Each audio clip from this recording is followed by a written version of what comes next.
على السفرة ومريم حطت الأكل وكانت بتتفرج عليه. مش هتاكلي ولا إيه يا مريم؟ لا أنا شبعانة. ولا أقول لك أنا هاخد صباع محشي بس صغير. بدأ نبيل إنه ياكل فالأكل عجبه وقتها. تسلم إيديكي، الأكل تحفة أوي. بس إزاي لحقتي تعملي كل ده في الوقت القصير ده؟ أصل أنا نسيت أقول لك، ده عشا الفرح. ماما كانت جايباه هنا قبل ما نيجي فأنا بس سخنته. ويا مامتك دخلت هنا إزاي؟ بالمفتاح يعني؟ أنت فاكر إن خطفك هيكون أصعب من نسخة من المفتاح ولا إيه؟ يعني إيه؟ مفتاح شقتي معاكي. مفتاح شقتي أنا وعادي يكون معايا، أنا مراتك وعايشة معاك ولازم يكون معايا مفتاح يعني. شقة مين يا أم شقة؟ دي شقتي أنا. وبعدين حتى لو هديك المفتاح يكون برضايا مش تسرقيه. قعدت مريم وفضلت تاكل في المحشي. اسرق مين يابا؟ دي شقتي، هو في حد بعده بيسرق حاجته؟ انت عبيط في دماغك ولا ايه؟ نبيل كان لسه هيرد عليها بس فجأة صرخ وحط ايديه على بطنه. اه، بطني، هموت. انت حطيت ايه في الاكل يا مصيبة؟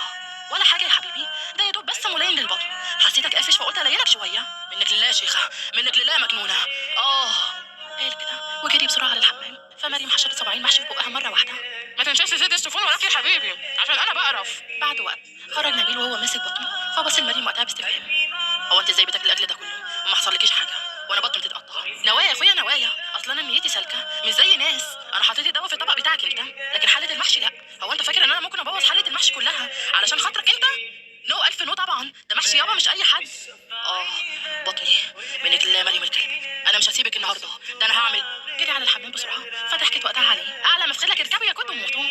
خرج نبيل من الحمام وقلع حزام البنطلون وطلع يجري وراها. اه يا مريم الكلب، مش هحلك النهارده واعلمك الادب. مش لما تطولي الاول يا بيضه؟ قالتها وهي بتجري ووقتها وقفت وصرخت مره واحده. مالك يا مجنونه بتصرخي كده ليه؟ انت كويسه؟ حصل لك حاجه؟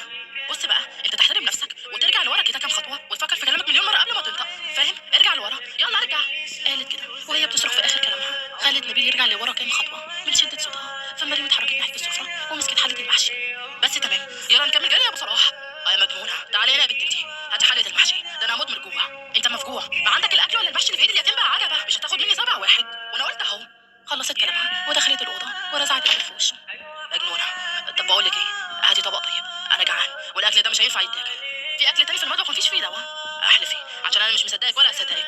انت حر، موت من الجوع. ولا اقول لك اعمل لك سندوتش جبنه من الثلاجه، بس على فكره انا مش مضمونه، ممكن برضه اكون حاطه حاجه في علبه الجبنه عادي. مش بقول لك مجنونه. قالها بغضب وخبط الباب برجليه.